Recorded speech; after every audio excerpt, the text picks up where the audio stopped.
I just want to do a really quick video to try and elucidate some of the problems that you may be facing with two very important processes in biology, which are photosynthesis and respiration. Now, these can trigger a lot of fear in people, and that is mainly because they involve equations. And as soon as someone sees an equation, they clam up and they associate it with maths and they think it's difficult. But the truth is, they're really worth learning. And it is just a case of memorizing just a couple of words, to be brutally honest. But hopefully I'm going to try and explain why you're learning it in this video. These two processes are probably the most important processes in the whole subject of biology, so they're really worth learning. I'm going to start with photosynthesis. The whole point of photosynthesis is to make food for plants. This is meant to be a little burger for plants. And plants make their food from sunlight. This is an amazing quality they have. That we do not possess. They need to make their food, or they can make their own food from sunlight. And the food that they're trying to make is something called glucose. Glucose is a sugar. We eat glucose, but they make it. So this is where the equation comes in. In order to make that glucose, the plant needs some ingredients. The ingredients it needs are carbon dioxide. That's just naturally in the air, you breathe it out. So the plant likes you breathing out in front of it because it means that it can use your carbon dioxide. And it also needs some water, which it can either get from the soil or from sort of water vapor in the air. So this is the ingredients that a plant needs in order to make its food source, glucose. So this we would put on the left-hand side of our equation. We've now actually got an equation going. On the left-hand side of that arrow, we've got our ingredients. And on the right-hand side of the arrow, we've got the things that we actually wanted to make in the first place. Oxygen is also made. The plant never intended to make it. It was just a byproduct that happened to be the result of trying to make glucose. So now we have an equation that describes the process of photosynthesis, which is all about this guy here. Photosynthesis is trying to make glucose. We humans can get our glucose, that's meant to be a tongue or whatever, from eating. So we eat our glucose when we eat sweets, and we can also make glucose from other foods as well. But plants do not eat. They make their glucose from photosynthesis. Which brings me on to the next process. I'm going to write the equation for photosynthesis up here. So the ingredients that it needs is carbon dioxide. It needs a bit of water as well. We add some sunlight actually here. This is like the cooking process. And we get glucose. That's what we wanted. That's the food.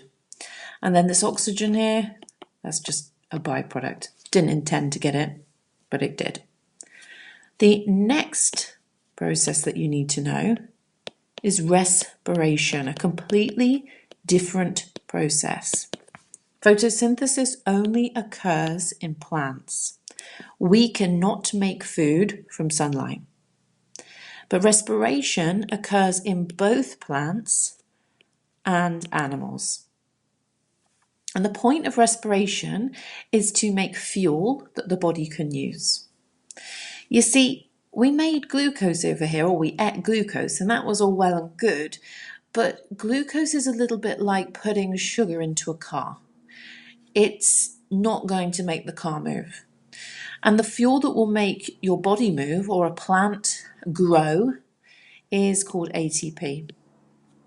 So ATP is a type of energy for living things. Without it, we can't move, our muscles won't work. All of the processes going on in our cells need ATP. Glucose is pretty useless to a living thing unless it's made into ATP. And that is what respiration is all about.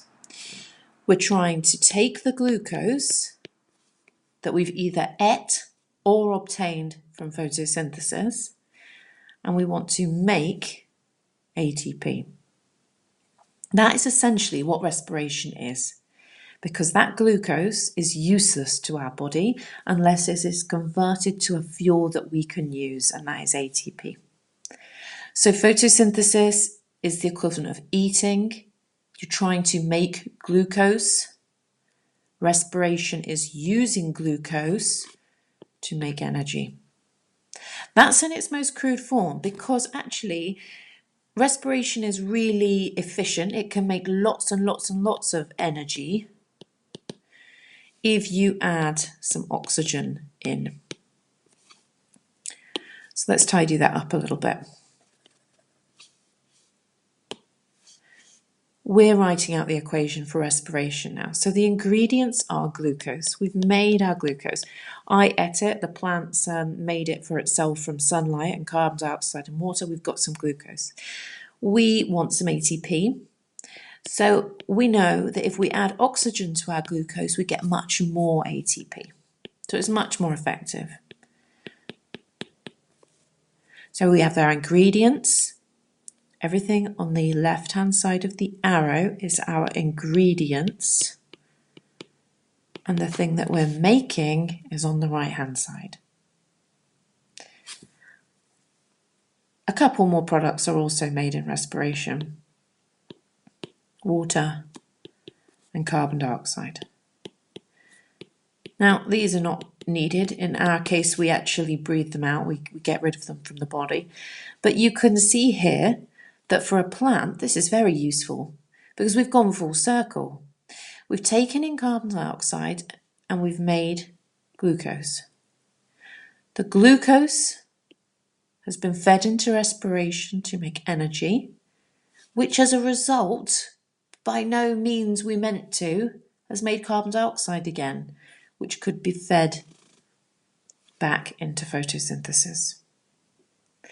Now, there are a few other equations for respiration, depending on whether you add oxygen or don't add oxygen, and whether it's in plants and animals. But for today, I just want you to take on board what I've just said. We have two very important processes occurring in living things, the most important processes occurring in living things.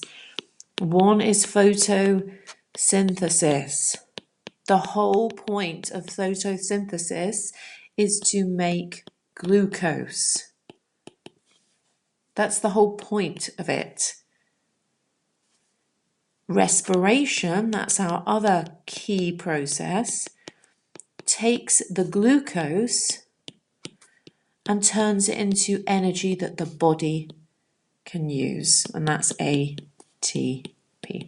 That is the very basics of photosynthesis and respiration.